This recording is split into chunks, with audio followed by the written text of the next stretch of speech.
ತಮಗೆಲ್ಲ ಗೊತ್ತಿದ್ದಾಗೆ ಮಂಗಳೂರಿನಲ್ಲಿ ಬ್ಯಾಂಕಿನ ದರೋಡೆ ಆಗಿತ್ತು. ಆ ದರೋಡೆ ಮಾಡಿದವರನ್ನ ಈಗ ಹಿಡಿದಿದ್ದೇವೆ. ಅದರಲ್ಲಿ 6 ಜನ ಒಟ್ಟು 6 ಜನ ಇದ್ದರು ಅಂತ ಹೇಳಿ 3 ಜನ ಈಗ ಸಿಕ್ಕಿದ್ದಾರೆ. ಸುಮಾರು 3 ರಿಂದ 4 kg ಚಿನ್ನ ಮತ್ತು ಆಭರಣಗಳು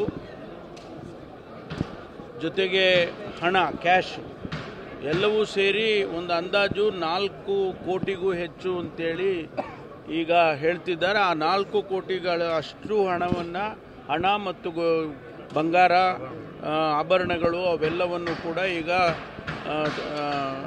ಪೊಲೀಸ್ನವರು ತೆಗೆದುಕೊಂಡಿದ್ದಾರೆ. ಅವರಿಗಿನ್ನೂ ಇಂಟ್ರಾಗೇಷನ್ ನಡೀತಾ ಇದೆ. ಇನ್ನೂ ಏನೆಲ್ಲ ಇನ್ಫಾರ್ಮೇಷನ್ ಇದೆ ಅದನ್ನು ನಾವು ಪೂರ್ತಿ ಸಂಪೂರ್ಣವಾಗಿ ಮಾಹಿತಿ ಸಿಕ್ಕಿದ ಮೇಲೆ ಅದನ್ನು ತಿಳಿಸ್ತೇವೆ. ತಿರುನಲ್ವೇಲಿ ಡಿಸ್ಟ್ರಿಕ್ಟ್ನಲ್ಲಿ ಅವ್ರನ್ನ ಅರೆಸ್ಟ್ ಮಾಡಿರ್ತಕ್ಕಂಥದ್ದು ತಮಿಳ್ನಾಡಿನ ತಿರುನಲ್ವೇಲಿ ಅಲ್ಲಿ ಅರೆಸ್ಟ್ ಮಾಡಿದ್ದಾರೆ. ಅವರನ್ನೆಲ್ಲ ಈಗ ನಾವು ಇಲ್ಲಿಗೆ ಸೆಕ್ಯೂರ್ ಮಾಡಿ ಅವ್ರನ್ನ ಕರ್ಕೊಂಡು ಬಂದು ಇಂಟ್ರಾಗೇಷನ್ಸ್ ಮಾಡ್ತೀವಿ. ಫರ್ದರ್ ಇನ್ವೆಸ್ಟಿಗೇಷನ್ ಮಾಡ್ತೇವೆ. ಎಲ್ಲ ಏನು ಅವರು ಹಣ ತೊಗೊಂಡಿದ್ರು, ಒಡವೆ ಮತ್ತು ಬಂಗಾರ ತೊಗೊಂಡಿದ್ರು, ಅದೆಲ್ಲನೂ ಕೂಡ ಈಗಾಗಲೇ ಸೆಕ್ಯೂರ್ ಪೂರ್ತಿ ರಿಕವರಿ ಮಾಡಿದ್ದಾರೆ. ಇನ್ನು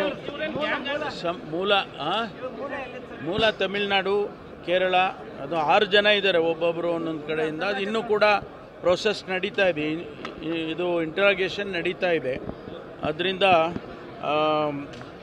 ಅವರನ್ನು ಮುಂದೆ ತನಿಖೆ ಮಾಡಿ ಮಾಹಿತಿಗಳನ್ನು ನೀವು ಕಲೆ ಹಾಕಿ ಮುಂದೆ ಕಾನೂನು ಪ್ರಕಾರ ಏನು ಕ್ರಮ ತಗೋಬೇಕು ಅದು ಕರ್ನಾಟಕ ಪೊಲೀಸು. ಆಯಿತಾ?